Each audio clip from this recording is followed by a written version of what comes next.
కర్మలకే బ్రహ్మ కపాలం జన్మలకే పాప వినాశం కర్మలకే బ్రహ్మ కపాలం జన్మలకే పాప వినాశం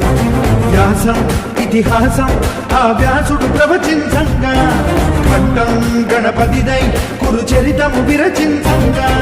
యజుస్సామరు అథర్వ శాఖలుగా ఓంకారేశ్వరి శ్రీహరినగరి ఇదిగోరా బదరి వైకుంఠేశ్వరి సిరికి నగరి అదిగో మహిమగిరి ఈ కొండపై పాదండగా ఆ విష్ణు పాదమే వెలసింది వేదాలనే విభజించిన శ్రీ వ్యాసపీఠమై విరిసింది